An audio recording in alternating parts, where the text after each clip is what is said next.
who most of you know, and many of you are in her book.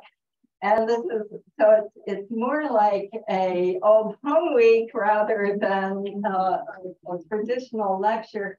But nevertheless, Connee has done so much research. Connee McKinney, who I am so pleased to have here with us tonight. She started out writing her master's thesis about the Arden School and the community. Then she got very interested in Frances Harrison, the woman architect of the what's now the Buzz Ware Center, but the Arden School.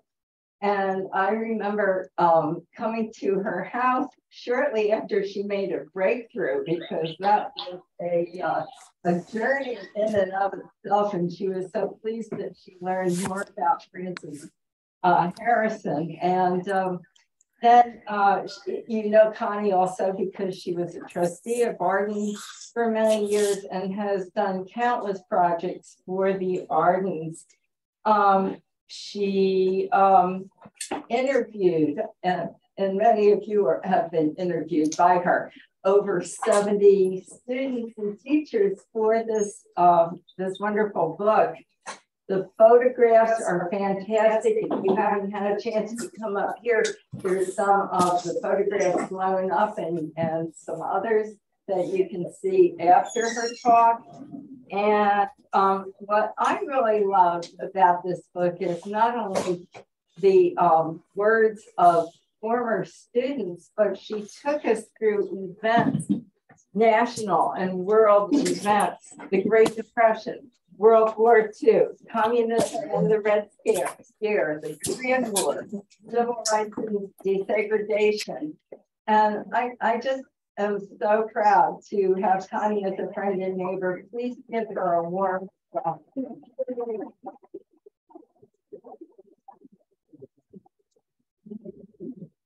Is this good? Hi, folks. I'm Connee McKinney. I've lived in Arden, for those who don't know me, for over 50 years. Our roots go deep at this point.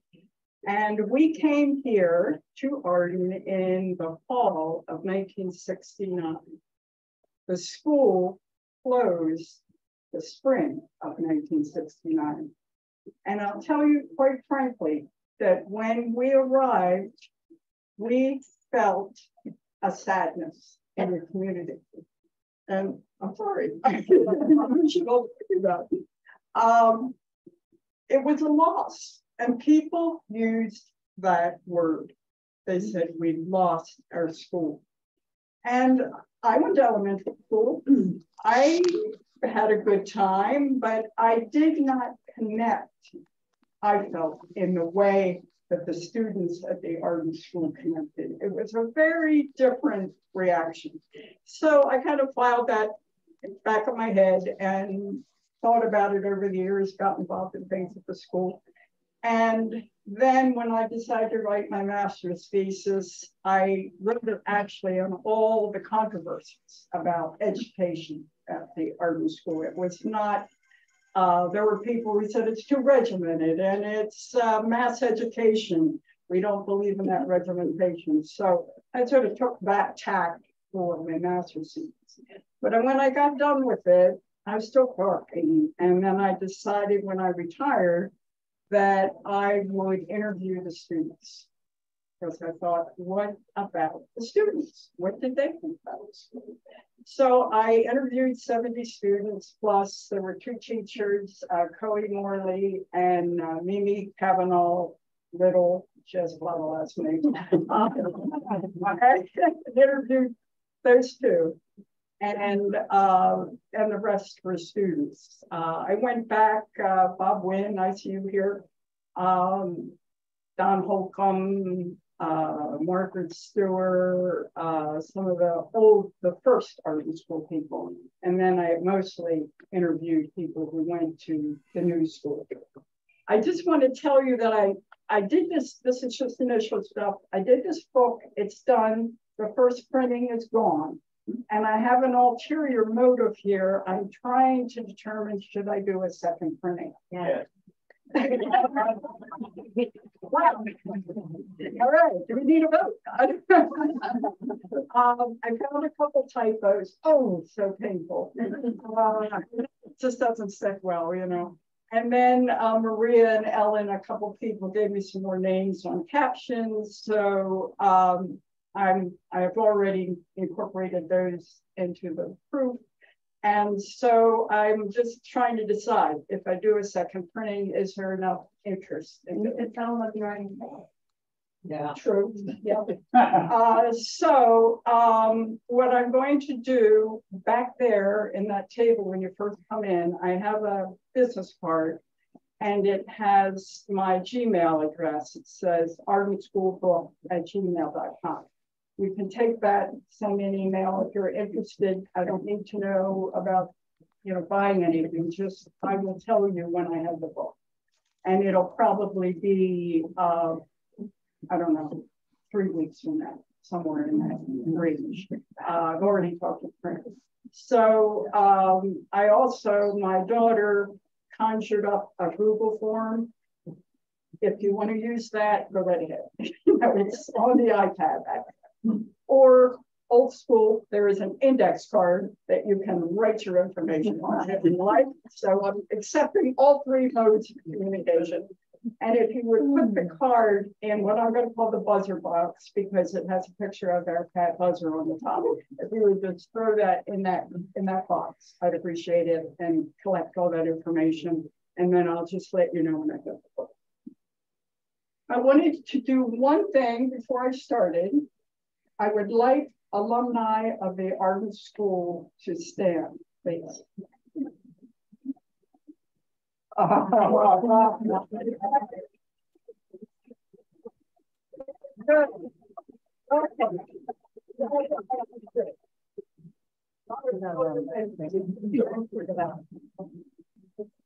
Two things I'm going to make you do.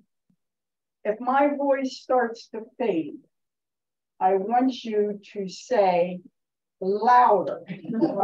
So all together, louder. And then, okay, so let me know if I'm dribbling off. And the second thing, and this is particularly if someone asks me a question, the expression "you're getting in the weeds," that would be me. I'm digging down through all that research. So if I start going into the weeds when I'm answering your question, just say weeds, Connee.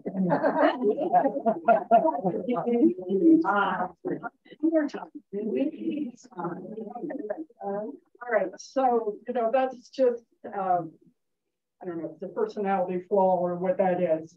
All right, so I did all that. Good. Let's march into the book. I organized this as Sue was saying. I felt it was important and significant to give the school a bigger context. This wasn't just a little building sitting in a little village and people came and went. This was a building that was part of the big picture of what was going on in the world at that time. And I think that context is important. Now, as a former student, you may want to go to the back real quick and look at all the pictures of yourselves, but I would hope that you would retreat at some point and read about the history, because I feel that some of that history that this building has had and the students have had is profound. And I want you to appreciate what you had over there. The first thing is the early education here, as I mentioned, was very controversial. They finally worked through all that. They voted on it. There wasn't a big population in Arden at that time, but they got it through. And that was the beginning of the Arden School Special School District number 3. And that started in 1924. And the first classes were held in this lower Gild Hall. Then the pressure came for establishing a building. Controversial again. How much is it going to cost? How are we going to integrate that into land rent? The trustees were opposed to it. It went on for a little while, But finally, the argument that prevailed was we have to encourage young families to come here. We need to have a school to get them to come here and be engaged in the community. So that argument won the day, and they had a building that is this building here. And the teacher, I believe, is Elva B. Kerr. That's the lady there. And you can see the building. It's what they call a stock school. You know, it was what they built. A little bit funny. Yeah. Yeah. Great. It's the original. Thank you, Vanna. The first I'm standing. Did you all see it? So that was the first school. It was not fancy. Arden was not a rich community. In fact, in interviewing one of the students, Kat Thaddeus, Brenda Bob's, he said everybody was poor. So running that school was very difficult for the community. They were constantly fundraising, trying to get the salaries for the teachers so that they would stay. There were 2 teachers, and initially it was grades 1st through 8th. Then in the early 30s, it went 1st through 6th. So 2 teachers, 1st, 2nd, 3rd grade, 4th, 5th, and 6th grade. So that was a full day for those teachers. Pardon me? In the schoolhouse. They weren't separated. They were one big group. Yeah. And correct me if I'm wrong. Yeah. I can't remember. You were cutting glass. A wall? Yeah, but I'm not. The blueprint doesn't show a wall. I'm not sure. Okay, all right. That's fine. But there was a coal stove, and the boys had to go out and build a coal stove, and it was pretty basic. There was no luxury building there. So the constant fundraising, the children started getting ill a lot. Diphtheria sort of raised its ugly head. People said the school was unsanitary. There were a lot of, there was a lot of discord. And now we're talking about sort of late 40s. And people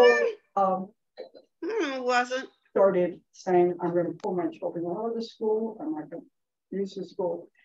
And as strange things happened, a fire started in the school and it burned to the ground in March of 1945. So here they were, emergency. They came back to the Gild Hall. So they had to replace the school. Now, call it luck, call it serendipity. There was a woman, Sue mentioned, and this is where I can get in the weeds, so you watch me, okay? There was a woman, her name was Frances Harris, and she had been interviewing parents about what kind of school they wanted. She had gone to Columbia and Barnard and taken classes in architecture and landscape design. And she became the spokesperson for the new school. She was very influenced by European design, where there was lots of light, there was access to all the greens, and there was radiant heating in the floor. And I think the students that went there remember the radiant heating in the floor. It's where you put your mittens and your coats when it was snowing and all of that. So she was a driving force with the state of Delaware to do this design. Well, the state of Delaware had a stock design that was similar to this. And Arden said, we'd like Frances, but we want your money. So that's very typical. I think I got the money and they built the school according to Frances Harrison's specifications. Now, this is a quiz right here. Now, you know who this is. That's Francis. That's Francis Harrison. No. Yes, sir. Just hold things up. Oh, higher. Yeah. Okay. We can pass that one around, maybe. Okay. Yeah. That is Francis Harrison. For those who know me, I spent 20 years trying to get that photograph. Wow. 20 years. 1912, Los Angeles High School. Finally found it, got it confirmed by this one. Who is this? Anybody know that? Yeah. That Marty? Ah, Show off. give the man a try. This is Maud Harrison, Francis's daughter. I found her in a remote village in Pakistan, where she had been for 20 years. She adopted 10 children and their families and designed the house that they lived in. So I communicated with her through the most incredible zigzaggy search. I found her. So she confirmed that was her mother, and I found a cousin, and she confirmed that that was Francis Harrison. This picture is on Maud's book cover that she had just written in the couple months before I found her. And it was, there was an injunction against it for publishing it, and she called it The Third Wife.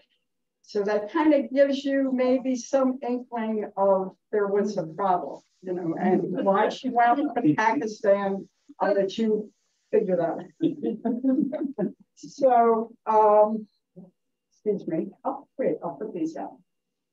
I'll just pass these around too. Thank you.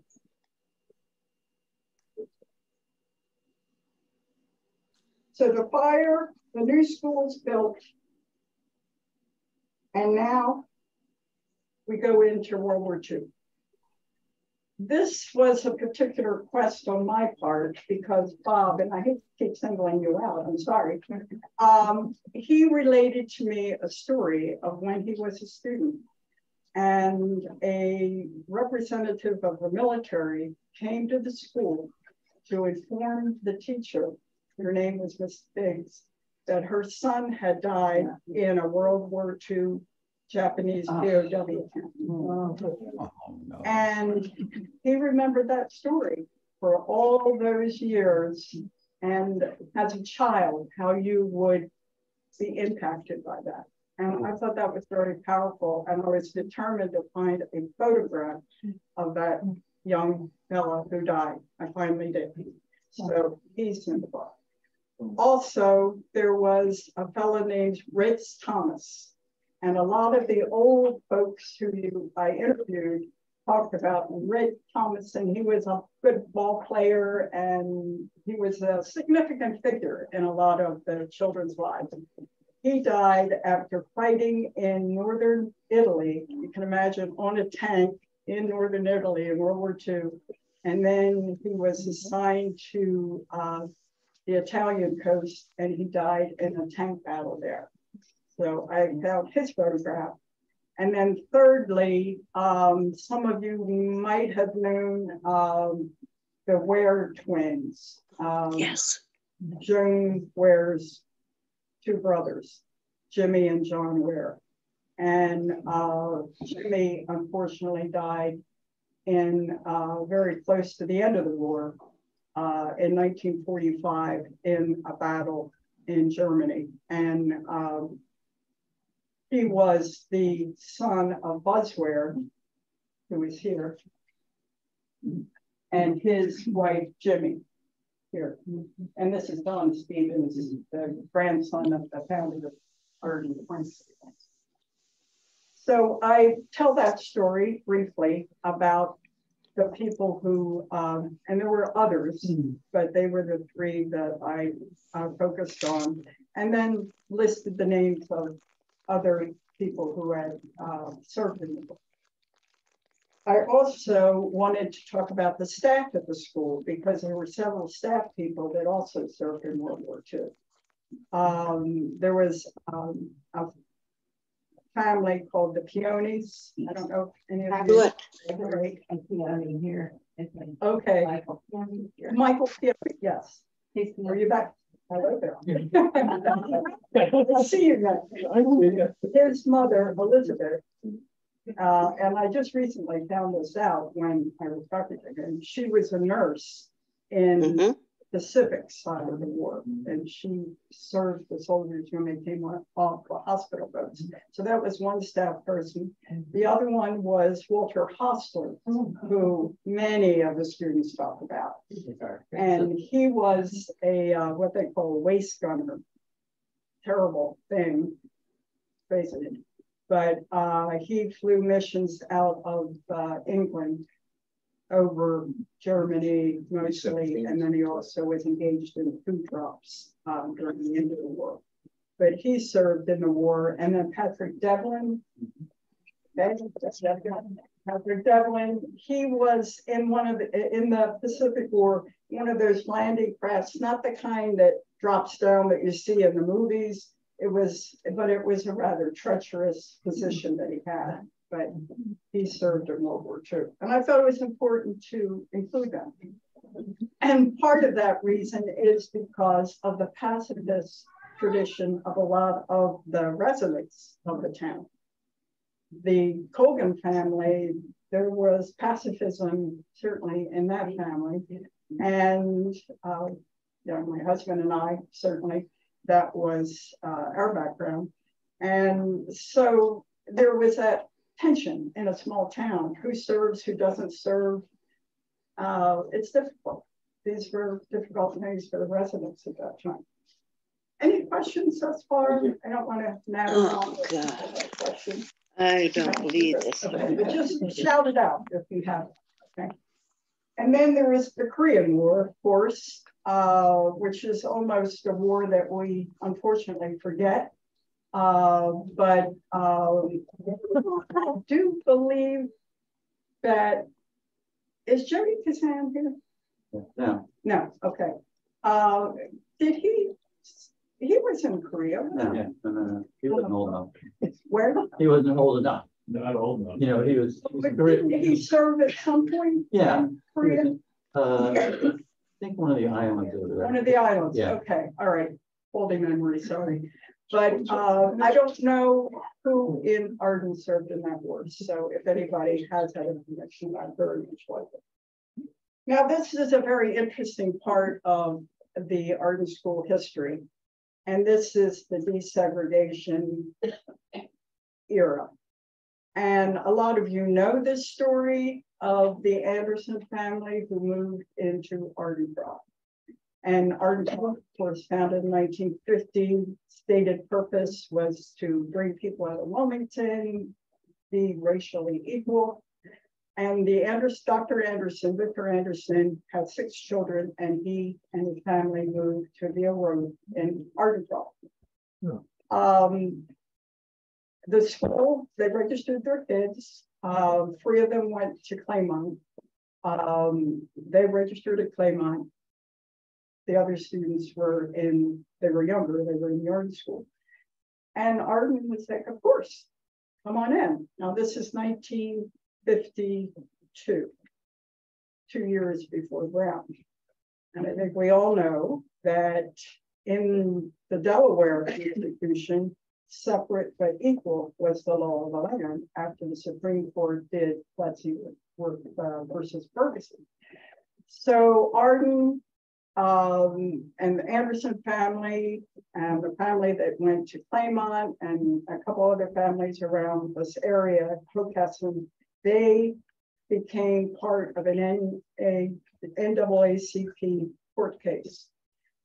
And Arden wrote a letter to the Department of Public Instruction in 1952 and said, I have these 2 3 students who want to come to the Arden School. The trustees, the village, the school trustees, all want these children to be enrolled. What do we do? So in the meantime, the court case was heating up in Claymont. Some of the people wanted to take the students, some of them wanted to wait for the Supreme Court to rule, and what eventually became Brown versus Board of Education. They wanted the students to go to the Arden School. So the Hurlongs, who Edmund Hurlong was the president of the school board, he said, bring the students in. He was afraid, his wife told him, that he was going to be arrested. But the way it played out was kind of interesting. It's like the state of Delaware said, wait. But Arden didn't wait. Said, we want the kids, bring them on in, which is what they did. And I think it's a proud moment in the Arden School's history that they went ahead.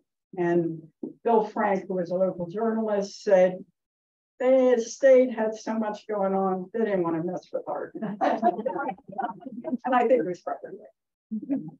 Any questions? Are we going to mention a petition that was signed? There was a petition, yeah, it's in the archive. Yeah, our parents' names. Oh, that's good. Mike's parents' name is on the petition that's at the archives. Yeah, the parent, just the residents also signed a page. Thank you for that. All right, now we get to a thornier one, which is gay rights and the sodomy laws. This was tough for me to write. I asked a lot of people, what should I do? Because one of the teachers was caught in what we called then a gay sting in Wilmington. And I had to find out exactly what happened. For years I looked, I couldn't find what actually happened. Finally, I typed in the keyword, lewdness. I had been typing in all other kinds of keywords. And when typed What did you write in? lewdness, like L-E-W-D-N-E-S-S. Lewdness. Lewdness, yeah. And the newspaper article popped up. It was about this big. It mentioned Walter Osler by name, did not say he was a teacher, said he was lived in Chester, PA, which is where he lived. Now that caused a crisis, obviously, with the school board. So what do we do? Walter Osler, immediately asked for medical leave within days. And the trustees of the school granted it. I have searched for a long time to find out what happened after that. I did get some information from the Morleys, whose family knew him well. And I called various places in New Jersey because I had heard that he was working at a care facility in New Jersey. I'm speculating that he was at 1 or 2 of them, but his life did not go well after that. And that is sad. It's very sad. He was a gifted teacher. The students loved him. He was a very kind person. And he was the principal. He was the principal. He could play the piano. He could play softball. He could sing. He was the perfect fit. And that is a sad part of our history, but I didn't want to ignore it. Any questions about that? Yes. I have a story to tell. I am a retired teacher from Brandywine High. Okay. I was arrested, mugshotted, and fingerprinted as a teacher by a gentleman named Street because I apprehended 2 students the day before we were in faculty meeting, and the principal said, "Get these kids out of the lavatory who were smoking." Yeah. And so I returned and I picked up their wallet, their red wallet from the sink. That was the only way I could get them out of the, I had black and blue marks from my elbow to my wrist. From the kids, the two black girls. That's And not I am correct. scanning the end. Yeah, okay. Yeah, okay. Okay. And I see one. It's not, What? I this is no topic. wanted you to know that a Brandywine teacher was mugshotted, arrested. Okay, it doesn't belong here. Okay. Irene, it doesn't belong here. You're a year on that, Yeah, Irene, Okay. you're a different territory. a year Wow. about, I'm about done, but I. no, I'm asking you about what year was that? Do you remember? Approximately. I am now 83, so this was in my last years of teaching at Brandywine High. I went to another school after that. So 60s, 60s. Later than that. 70s, 70s. yeah, okay. I hate it all. Yeah, I yeah, do. yeah. Okay. So that's the historical contract. And I haven't refreshed your with all of that, but I feel it's important. You sound great. Okay, thank you. All right, the book is 3 chapters. This is chapter 2. And this is my explanation for why I think Arden has survived. It's just my opinion, but I think there are 2 things that are critical. One, it's built on a principle of utopianism. And I am a Georgist, and to me, Georgism is built on a moral principle. That it's not just about spreadsheets and numbers. It's about how do we cure homelessness? Why do we have poverty in the midst of prosperity? It asks the really tough questions about how our economy works. So I think that aspirational aspect of our roots is very important. The founders were Georgists, and I think any thought that we would step an inch away from that founding principle will put us in the wrong place. And second opinion is that volunteerism is key to the survival of this community. And I know that it's hard. Many of us have cursed the day we said, and I am as guilty as the next person.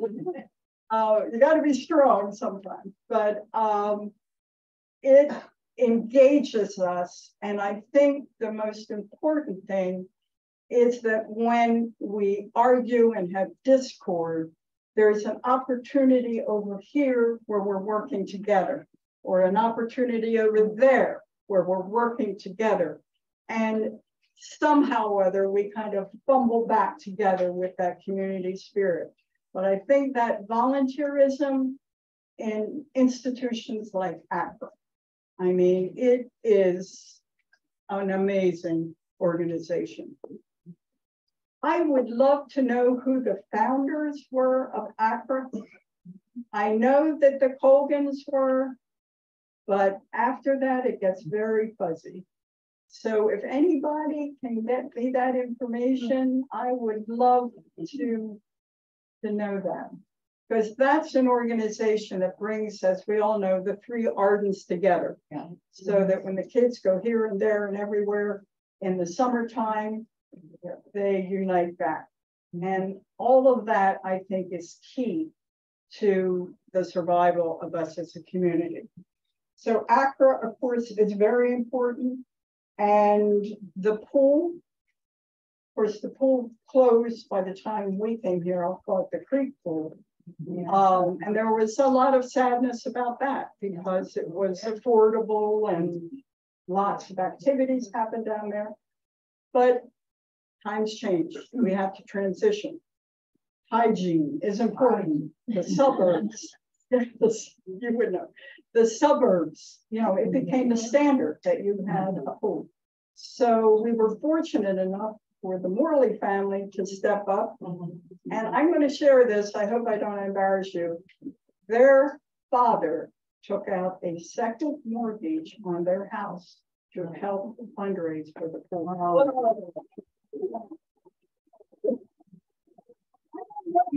We do that. I think his wife was real cool.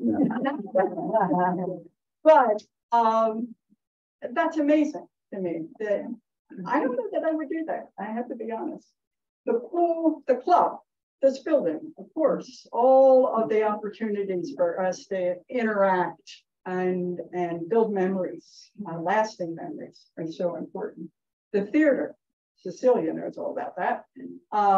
Coming together, crazy as it is when none of us have any extra time. Sure, I can make that crazy costume from the Elizabethan period. I mean, it's ridiculous, but we say yes. And then there are people that were lucky enough to live here. Barbara Penske. We started the Arden Page. She started the over 80s party. Countless activities. Huge influence on my daughter. Just a person who gave and gave and gave. And I know there are plenty other ones. But those are institutions that have lasted.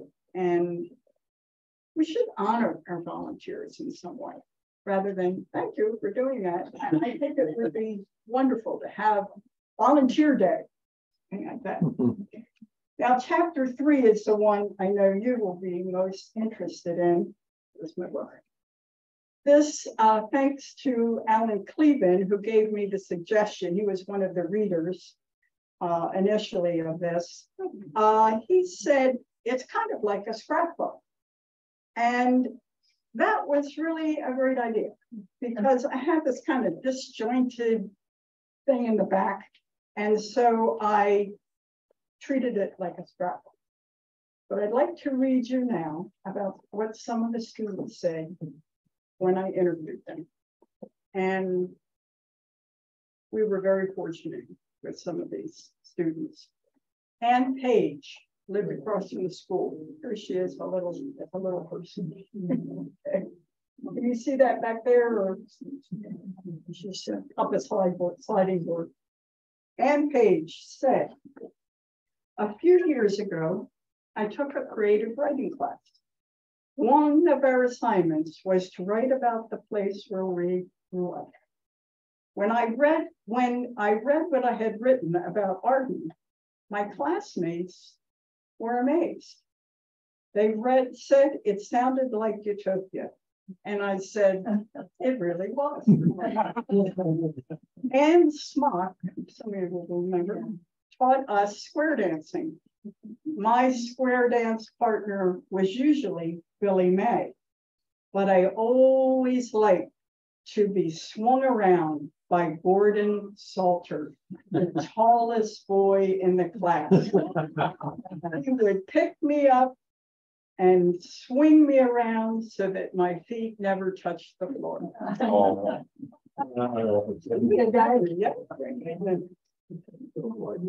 This is William Morley, Roger and Ken's older brother. Arden and my family are what formed me. I called it free-range parenting. On our bikes in the morning, back for dinner, right? Yeah, the whole day. We had multiple generations in our house. The whole family was engaged in the administration, politics, and culture of Arden. My grandfather was on the early school board.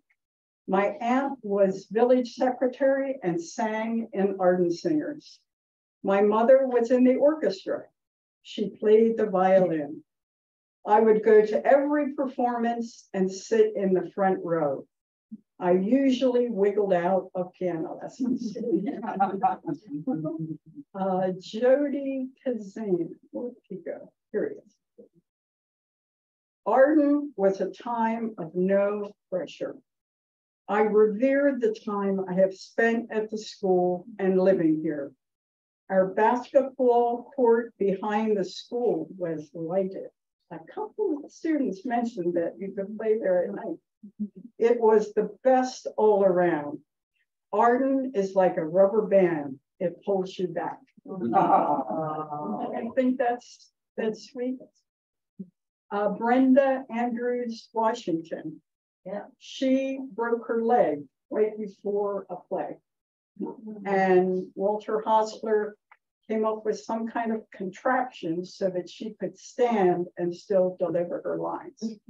Her mother wrote the sweetest letter to him about that. Barbara Andrews Washington, Arden girl. I knew I could go anywhere in the 3 Ardens and feel as if I belonged because my classmates all lived there as well. One day I ran into the school piano and broke my leg. And Mr. Hostler built a support so I could still be in the play fooling his friends. I remember Mrs. Betsby baking cookies in the kitchen.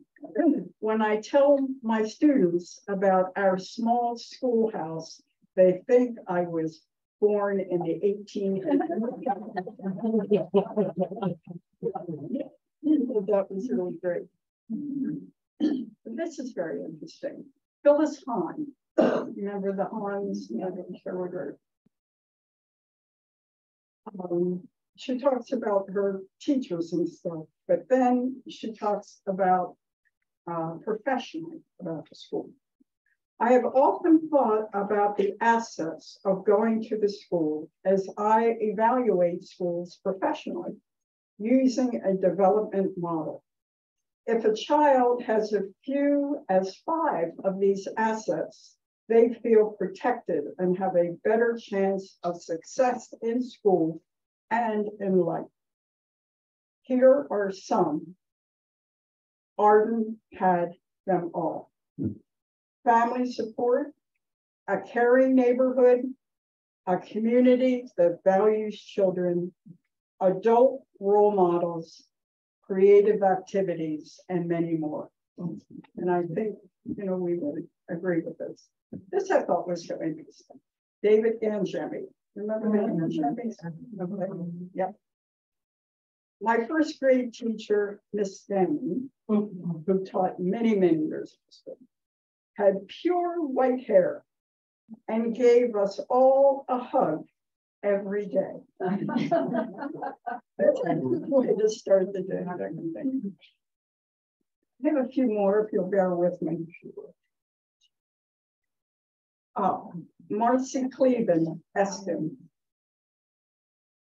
When Buzz Ware died, that would have been in 1968, we all wore white to school one day as a tribute to him as a community leader and sang the Arden song.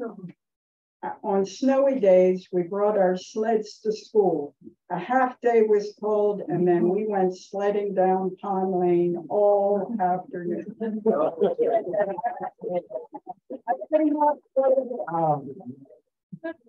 And this is about coloring work, written by, or in the interview I had with Buck Bogart. Coe Morley was a marvelous teacher. If she needed us to move boxes, all of us went to help right away, but she did not draw attention to her disability, so we did not.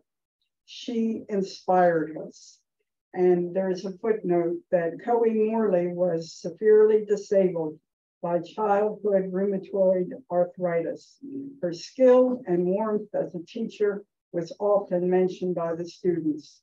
She was also known as a disciplinarian and an excellent classroom manager. Yeah.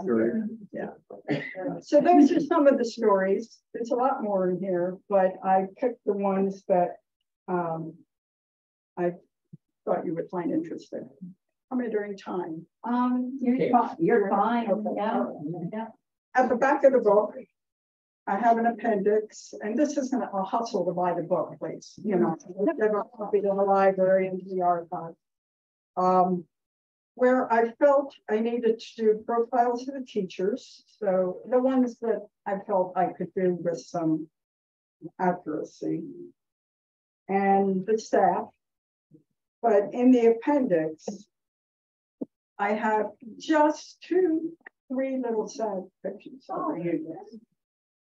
Now, folks, the building, 1924.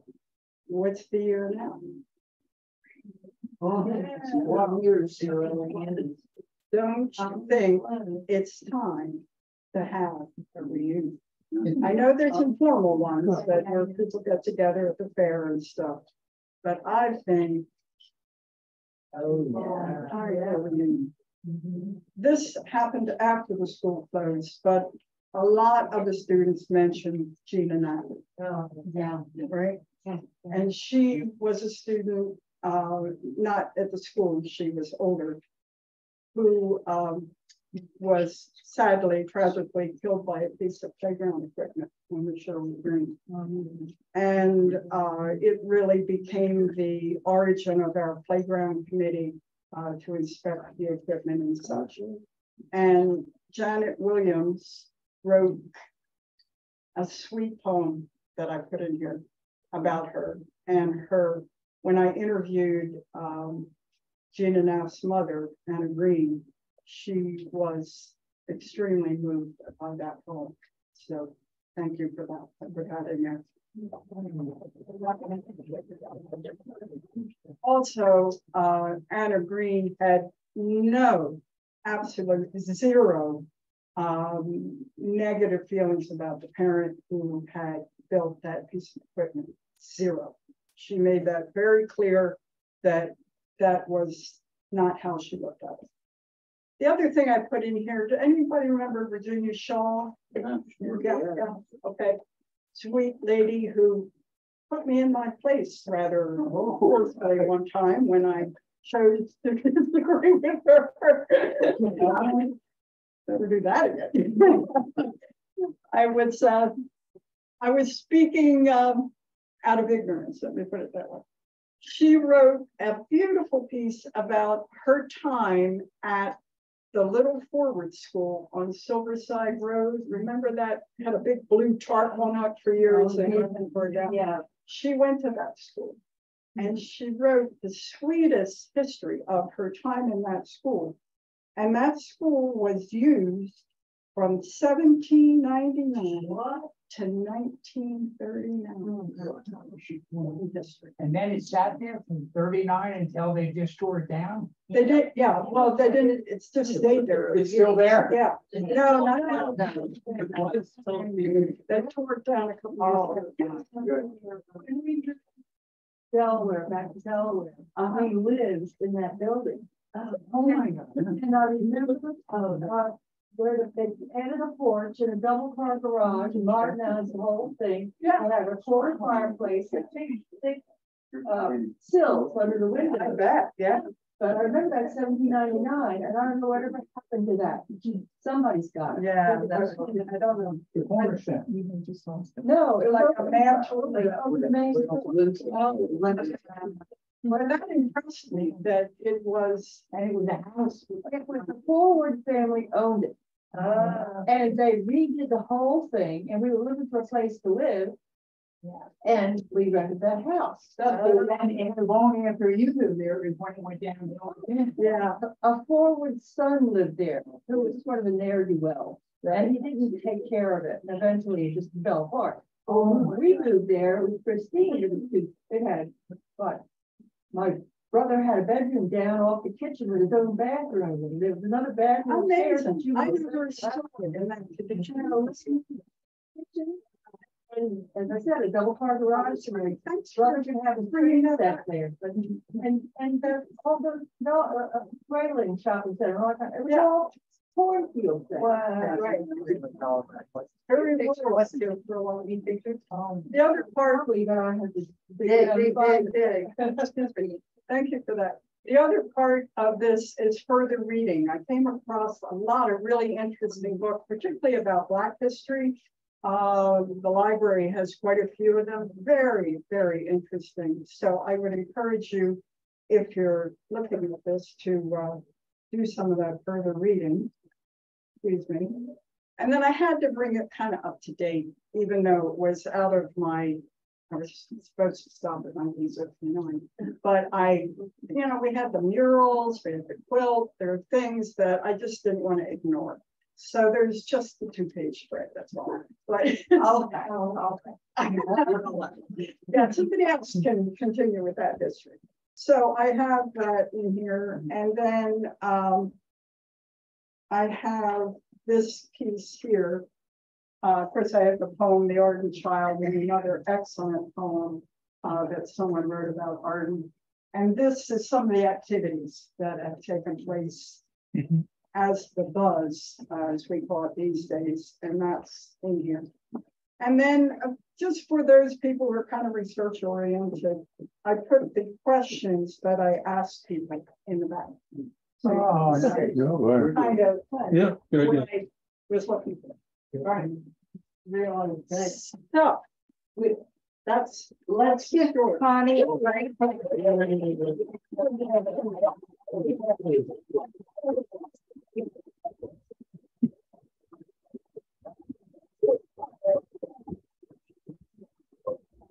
I've been cleaning the chat room, but no one has asked any major questions. But Sherry Phelan did point out that Bertie Brockman was one of the founders. I think she got I put that to add that to the mix. 1945. 40. The one that's there now, 1945. It wasn't completed. The room 4 wasn't there because the war was on, shortage of material. I'm going to say, oh yes, sure. I have a quick question. Can you confirm that with old school? Yes. Building was struggling, to pay. Yep. Did the state give any money, or was this all? The state did supply money. Often they were late in the payments. And the trustees of the school were constantly trying to keep the teachers, so they had to give them more money, and the janitors to pay them more money. So the fundraising was ongoing. Yes. So my memory of all of this is that we were actually a public school, and that the library was actually public libraries. The library. Yes. Oh, I didn't know that. I used to go with my dad every week, and we would put in his order, and the books would come from the public I library. would say you're right, because originally it was more of a like system, right? And then Right, and when it closed, it's Yeah. because they were dumping us. that's right. Yeah. I'm going to say one more thing. I'm going to quote Winnie the Pooh. And Winnie the Pooh said, "I think today is going to be my favorite day." We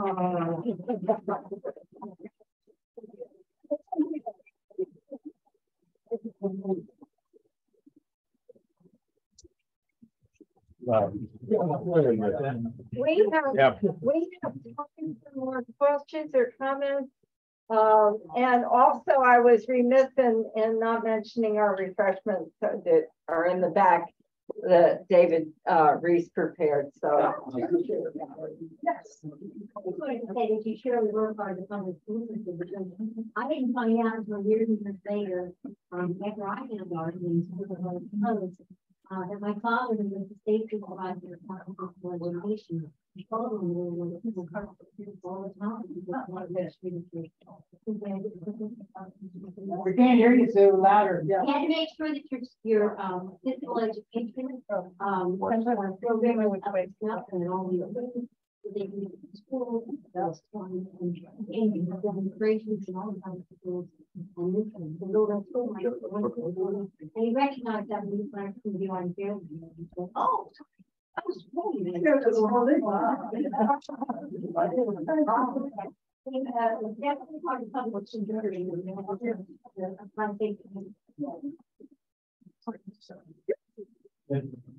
I think it'd be interesting to hear a little bit about what some of the graduates finally turned into. But in my estimation, the school, for being what it was, really turned out some extraordinary people. In my time, and the one things with Pat Thaddeus, who became a really high level professor of astrophysicist in physics at Harvard. The same class was a guy named Bob Bloodwell, who did one of the first heart transplants and became a famous heart surgeon. And Bob Cunningham became Joe Biden's writer. And that was all in one class. And so I think it's an amazing thing. Something to say about that. I think that it was